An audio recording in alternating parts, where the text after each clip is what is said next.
Welcome, Liz. Hey, Russ. How you doing? Today?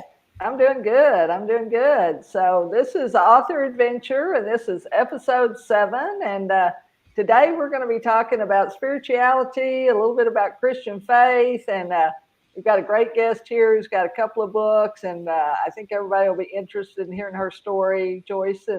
But before we bring Joyce on, Russ, why don't you share?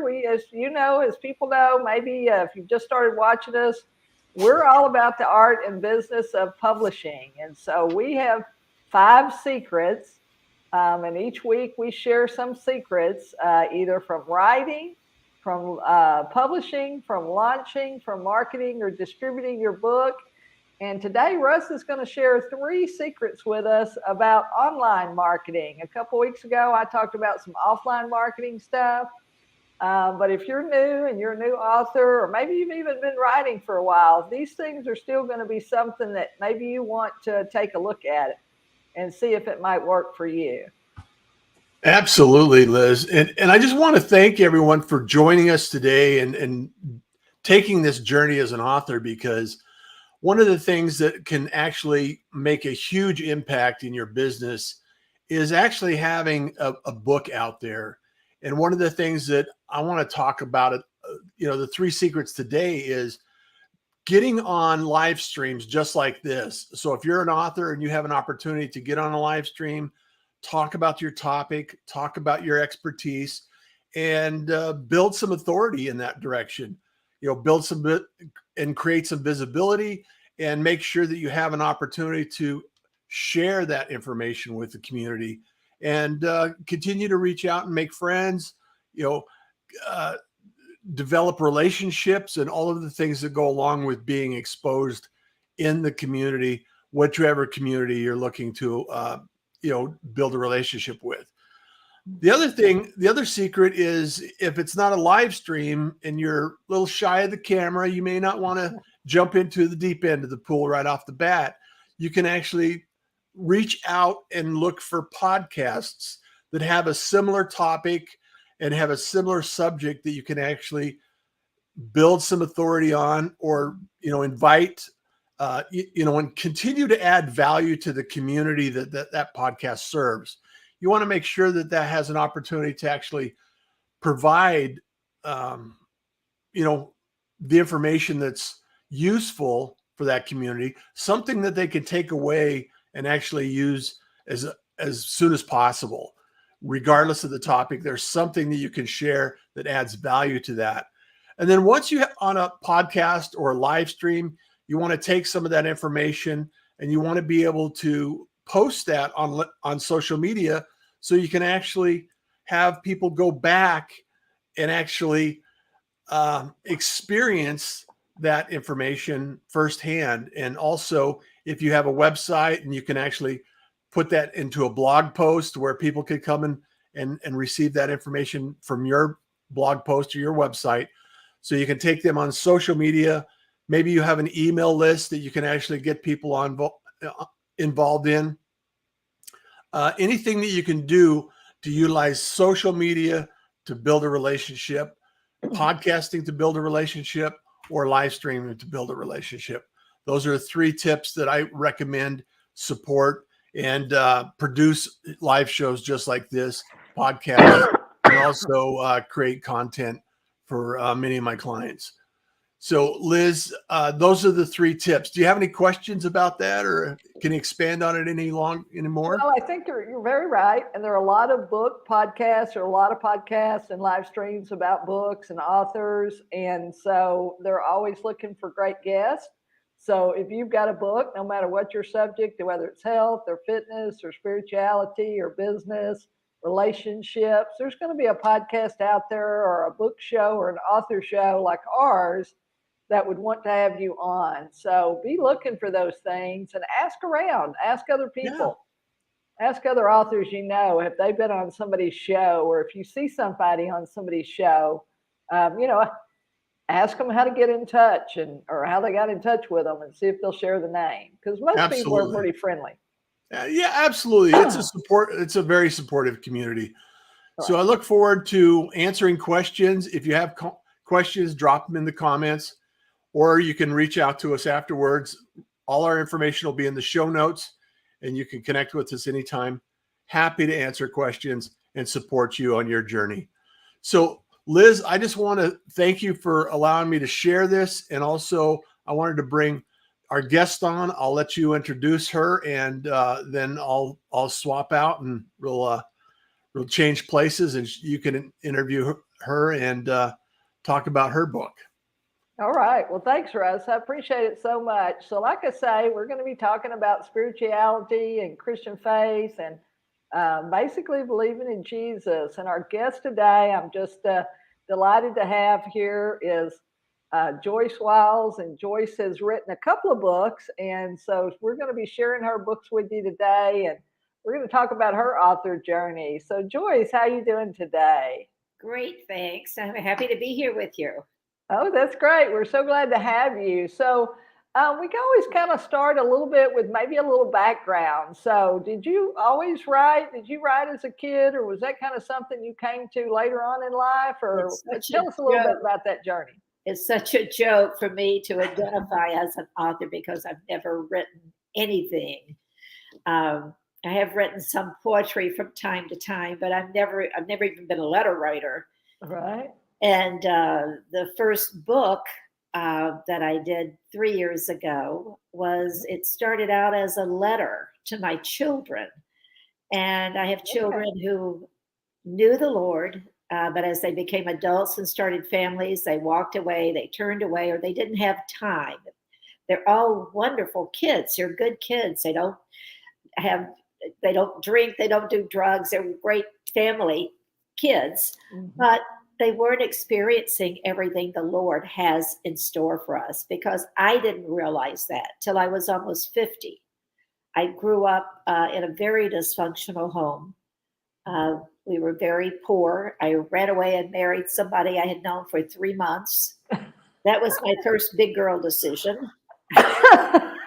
But so I ended up struggling for several years. I knew the Lord. I knew if I believed I would go to heaven, but I never realized that he has a plan for our life and all the wonderful promises if we have a relationship with him.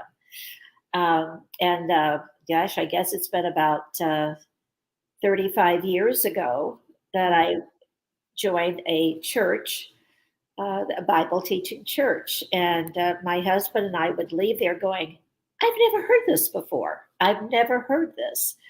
And we took a 2-year Bible course at their School of Ministry. We graduated from that. We took it together. Okay. And our eyes were open to so many things. And we have been so blessed once we started living God's way instead of our way. Yeah, that's it, isn't it? I mean, because basically, the Bible is a guidebook for living, and even in, like you say, in all the lessons that Jesus taught, the things he taught the apostles, we're studying the apostles. I'm teaching the apostles right now for the next 3 weeks for our Sunday school class.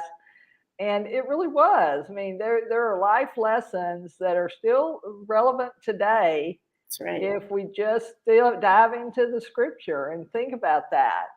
So your first book, it's called So My Children Will Know, right? Yes. And so it's basically a little bit, is it about your testimony and your life and how you kind of came to the realization that maybe you could be doing a better job, or you could be living a better life in God's plan instead of your plan? Exactly. Over the years, you try to talk to your adult kids. Mom, I know I don't have time for that right now. I'm doing this with the 3 or 4 kids and we're busy with that. And we don't have time to go to church, and we'll talk another time. 2 of our kids actually believe in God, but they don't have any belief in Jesus anymore. So they didn't want to hear me talk. But over the last several years, I would take notes at church. I just had all these notes everywhere of things I wanted to say to my children. And I thought, well, I'm getting up there in age. When are they going to have time? So I started writing a letter, and the letter grew. I don't know. I know the Lord. I decided when I turned 75 that I had seen so many blessings in my life that I never, ever expected. when I started living life God's way. I just felt so blessed and so thankful. And I thought, I'm dedicating the next 10 years of my life, if I live that long, to serving the Lord.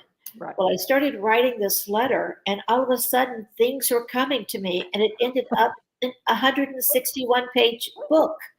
And then I would read it and think, did I write that?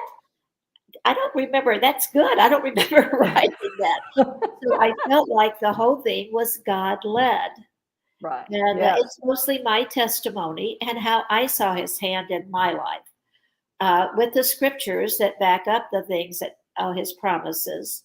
But I saw it. I saw it happening. And I wanted my children, they hadn't lived at home in years since I had developed this relationship with the Lord. And I wanted to be sure they knew that. I'm not sure they've all read the book. One day they will read the book.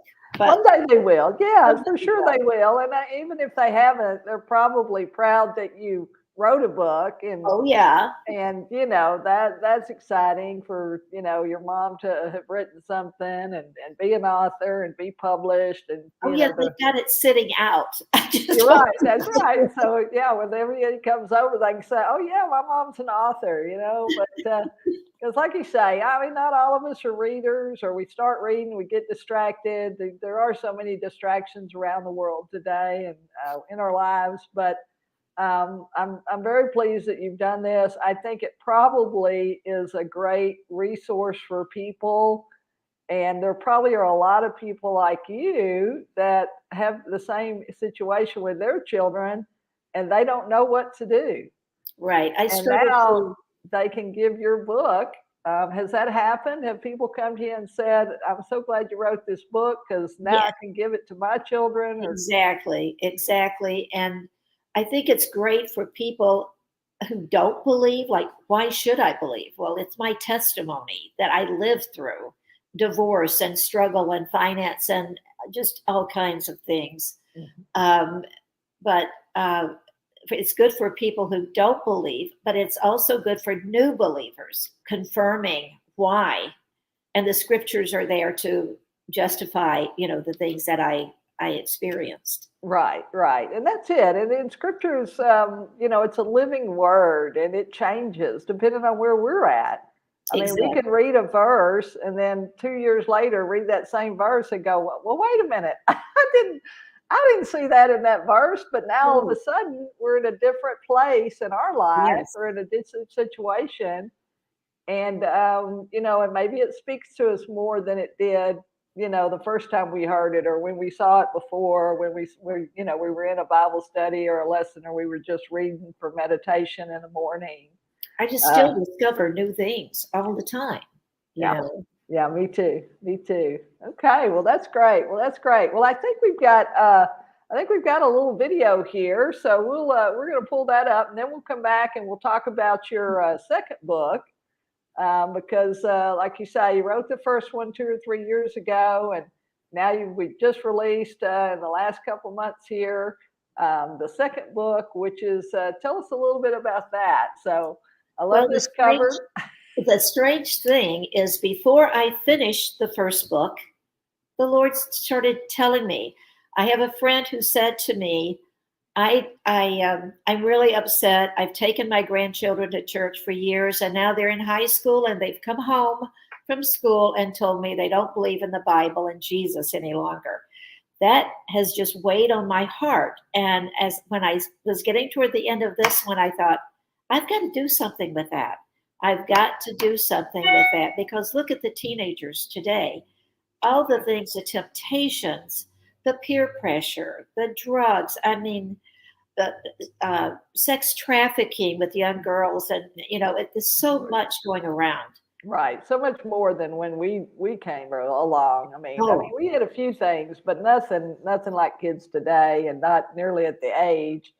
I was probably in college, and I don't believe nobody ever offered me drugs. Maybe we were just too poor, but and I didn't even know anybody, and I guess there was probably some kids at school that were kind of on the fringes, but I was in college before I actually, there was somebody down the hall, in the boys' dorm across the street from us, and we had some friends, and and you could smell the pot or whatever coming down the hall. But other than that, I mean, it just never was a thing. Alcohol was more of I guess, a temptation for my age group, but I think that's really important. And I love this title, Satan in My Head, Jesus in My Heart. And How did that come about? that popped right into my head when I'm thinking this. The kids have so many temptations swarming in their head. And even if you have Jesus in your heart, I mean, we're human, we're going to be tempted. Satan is out there. Even if you have Jesus in your heart, he's still throwing the darts at your head and throwing these things, decisions. And the book is about making good choices and starting when you're a teenager. You can destroy your whole life in your early teens. Right. I mean, there are 158,000 pregnancies by young unmarried teens in almost since 2018, I guess. 158,000. I mean, what does that do to your Cinderella story you dream about? All of a sudden, you've got to start all over. But drugs or driving, accidents, making bad choices. There were so many. I ran across back in March when I was thinking about this, 13 teenagers who were killed in a matter of 24 hours. Right. 6 here, 4 here, 2, all bad choices when they were driving, maybe trying to impress their friends, maybe a rolling stop sign. And I thought, oh my gosh, they never thought that would be their last day on earth. Do they know Jesus?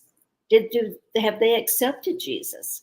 They're of the age of, knowing right from wrong and making good decisions. So this book is not just me talking. I've done tons of research comparing evolution and creationism, a lot of numbers and statistics, and it's a story about 4 teenagers. So I did things to try to make the teenagers want to read it and be interested. It's good for teenagers and for their parents.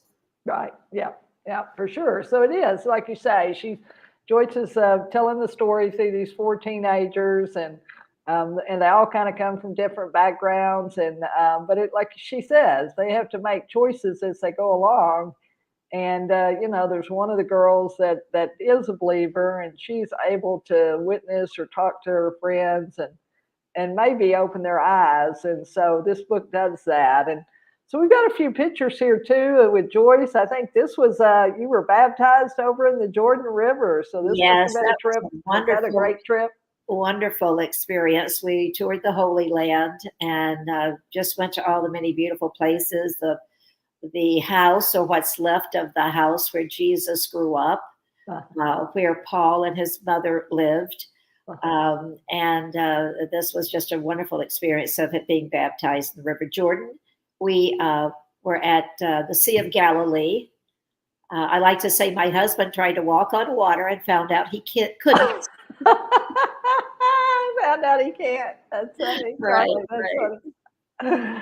Well, I love it. Yeah, I mean, you mentioned the ministry that y'all took some classes and really got to study the Bible and learn so much here. So I think this was graduation or something, wasn't it? Yes, this is our pastors from Valley Family Church in Kalamazoo, where we were really had a wonderful awakening to the Bible and Scripture. And this was our graduation from the 2-year ministry class we took.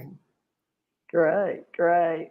Well, and that's it. And so if you want to learn, there are so many opportunities. I mean, that's it. Find a good church, find a good Bible study like here. I think this is one of your Bible study groups, isn't it? Yes, we did 5 years with adult couples at our home, and just a wonderful experience of sharing. We discussed that week's sermon and what we had learned, or how it affected our life, or things we've experienced. Every year it was different couples. So it was a good opportunity to meet people, brothers and sisters in Christ. Mm-hmm. We enjoyed that. Yeah, for sure. And we just started a Bible study last week, a discipleship Bible study, and we're going to be looking at Genesis and Exodus and then Luke and Acts. So can't wait to kind of dive into that. But, and it's a serious study. You have to spend a couple of hours answering questions, reading the word, and doing those kinds of things. So that's great. And And if you're watching, I'm gonna say this out loud because we also have this. Not only is it a live stream, but it's a podcast. So if somebody's just listening, I want to spell Joyce's name for you. So it's Joyce Wiles, Joyce Wiles, Wiles.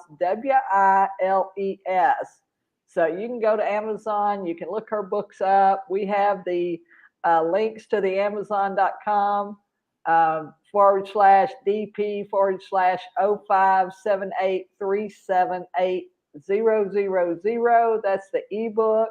She has an ebook and a paperback of both, So My Children Will Know, and Satan in My Head, Jesus in My Heart. So check those out on Amazon. If you've got somebody that's struggling, maybe this might be a good resource for them. So, so I think we got a few more pictures here. We'll scroll through those, and then we'll kind of talk about if you've got any good writing advice for people that are just starting out.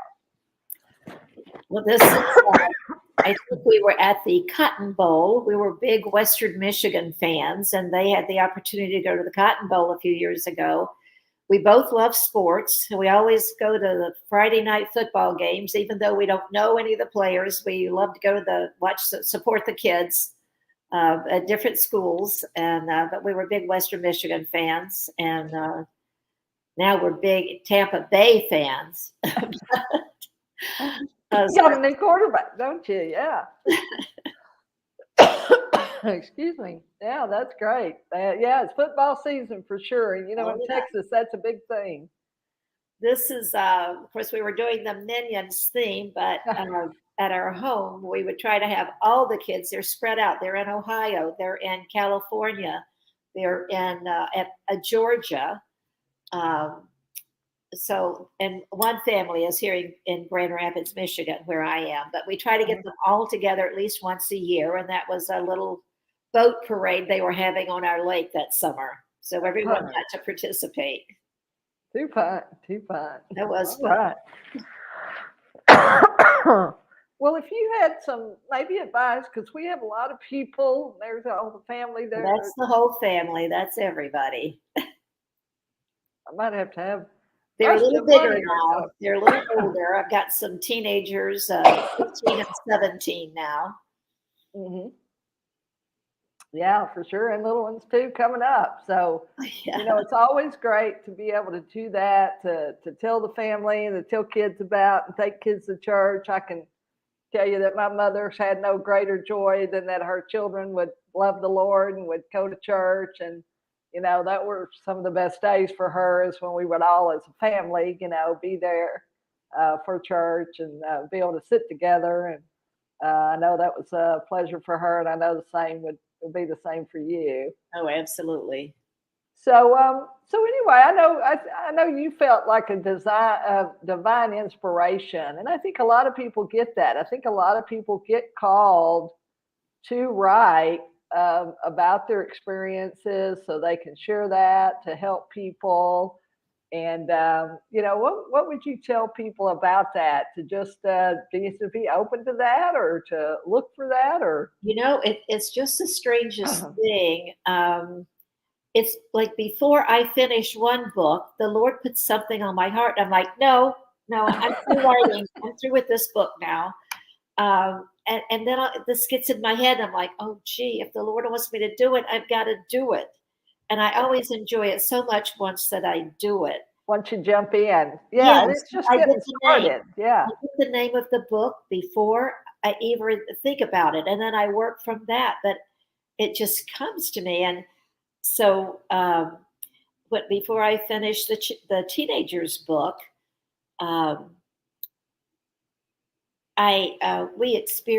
we lost 5 friends in the beginning of this year, pretty close all together. And a couple of them had Alzheimer's and dementia, and they've all been retired for a while. And I just thought, that's not right. You don't have to go through that. Mm-hmm. And the Lord just put it in my mind for book number 3, The Thief Who Comes to Steal Your Mind, Your Body, and Your Soul. Because I realized my husband and I are extremely active. We, Right. like I said, we're going to games, we're doing things. We most of our friends are 10 or 15 years younger, but but seeing that happen to our friends, and I know when they retired at 65, they didn't do anything. It was like, Right. okay, I've quit working, so they basically quit living. And Right. when you Yeah. retire from work, you don't retire from life. Mm-hmm. So I think the book is for seniors, and it's what we found is you can't always count on your adult children these days. I hear this from so A friend and I were just talking about it yesterday. The kids, they've got to go to this practice or that practice or this game or this event at school or one thing and another. And a lot of times you go through, I experienced this, going through some depression. I spend the summers next to my kids in Michigan, but I don't get to see them that much. And it's like, gee, I'm here. Why aren't you here? And so I went, but I was thinking about that, and I thought, there are so many people that that's what their life is. And I just thought, you've got to develop a passion. When you retire, you've got to develop a passion, find something you're interested in, and work with it and keep yourself busy, keep your mind active. Like I said, our friends who ended up with depression and Alzheimer's, and I know personally that they weren't doing anything else. My husband bikes all the time. I walk 4 or 5 miles every day when I'm in Florida, not so much in Michigan. But you've got to be active, and we have friends, several friends in Michigan, from Michigan, in Florida that live there. It just happened. Yeah. So we've always got events, and we play bocce ball. That's not a hard, difficult game to play, but it's a good social event. But I just felt like in this book that, yes, Satan wants you to do nothing. He wants you to live back, and he wants you to be depressed. He wants you to be down and out. He wants you to question God. So, what can you do to help other people? There are other people more depressed and more difficult situations than you are. So find a cause and get involved with your life. Stay busy. Yeah, stay busy, because they say socialization, people that socialize, or even if they're in a nursing home, if they socialize and they go and eat, together, and they go to programming, and they get out and they go on trips, places, that there's so much like you say, they're so much happier and they live so much longer. So I certainly think you're right, and I think that mental capacity, and people like you say, that go to church and have that close relationship and fellowship and connection with other people or big families, they're the ones that live longer, because there's just some truth to all that you're saying. Your mental acuity, it helps all of that, just be active and not sit back and wallow and be depressed and down. And I, like I said, I went through that, and I know what it's like. But all of a sudden I'm writing books, and actually I've started the 3rd book, and the 4th book is already popped in your head. Another one starts out. Well, that's it. That's what happens to you when you start writing. So any of y'all that are watching or listening, if you're listening to the podcast and you've been thinking about writing, you just got to start. You just got to do it. And once you start, it seems to flow. I mean, a lot of people that come on, they tell us that. They say, hey, I just started, and once I started, a lot of times, and then people that write fiction, they say, the characters just take over, and kind of the story goes, and you didn't, that's not where you thought the story was going, but all of a sudden there it goes, and you got to go with it. So I appreciate that very much, and I hope y'all were listening. I hope you got those big tips that Joyce was sharing, that if you've got an open mind, things come to you, you got to take some action, and when you take that action, things start to happen. And as more action, more things happen. And like you say, she didn't intend to write 3 books or 4 books. I mean, she just started writing a letter to her children, and this is what it come to. So we hope you'll go look for Joyce. It's Joyce Wiles, Joyce Wiles on Amazon.com. She has an Amazon page there, and both her books will come up. So my children will know. And then Satan in My Head, Jesus in My Heart. And then she's working on that third book. So that'll be coming out maybe, I guess, what do you think, spring 2023 or Yes, something? I think so, probably. Yeah. So once you start working on it, you kind of stay with it, don't you? It kind of takes over your life. Yes. I'd like to say, too, that, once you get started, it is quite easy. And I found out I could publish this on Amazon for free, but I didn't know what all that meant. But Liz will take you and walk you through everything. For all that stuff. Yeah. I had no idea what I was doing once I got it pinned. Great. And that's it. And so, one of the things with this show is we also have, like you say, it's a live stream, it's a podcast, and it also is an e-newsletter. So we have some articles and things. If you go, you can find those things. If you're just starting out, if you've been in it a while and maybe you got 2 or 3 books like Joyce, you still have to do the marketing. And that's why we had Russ on earlier talking about some of the marketing things you can do. And you don't have to do everything, but if you can pick 1 or 2 things that you enjoy, I mean, some people like social media, some people don't. Some people like you say, to go and do an interview like we're doing here today. If you like that, there are plenty of shows out there looking for interesting people to talk to.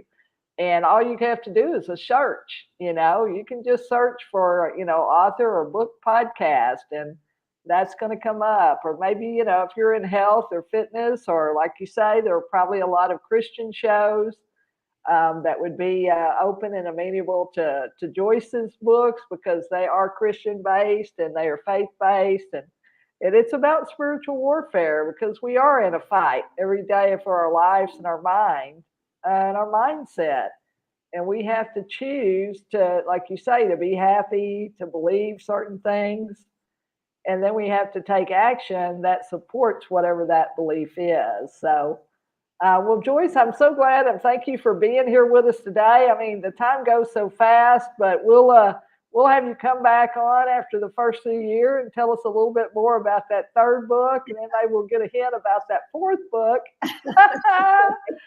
But thanks so much for being here with us. And this has been the Author Adventure with Liz Lawless and Russ Johns, and our guest today, author Joyce Wiles. And as we mentioned, Joyce's books are available on Amazon. Those the exact links will be in the show notes, so you can always come back.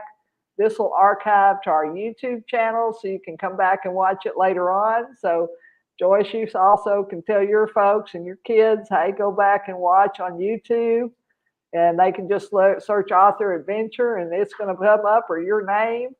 Right. And in a couple of days, that show will be available, as a recording. So thank you so much for being here. This has been Liz Lawless, your host for Author Adventure.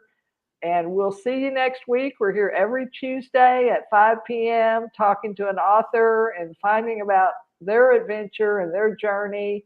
And as you can see, everybody's different, and you can do it your way. Just because Joyce did it one way, I did it a different way, Russ did it a different way. You just got to figure out what your way is and take that first step. All right, so we'll see you next week, and where we'll be talking here again with an author, and pretty soon here we're actually going to have a preacher on here, a former pastor who's written a CIA espionage thriller in a couple of weeks. He was a senior pastor at the First Presbyterian Church in Dallas and Birmingham, and so we'll have Bill Carl on in a couple of weeks, and then next week we have Sarah Sewell, and Sarah is talking about recovering from childhood trauma, which we know a lot of people have. And so we know that your books and your stories matter. And we thank you for telling them. And Joyce, we thank you for telling your story, because I know there are other parents and grandparents who will be able to take your book and give it to their children and grandchildren. And it'll share the message that they'd like to share, but don't feel like they can. Right. Thank you. All righty. We'll see you.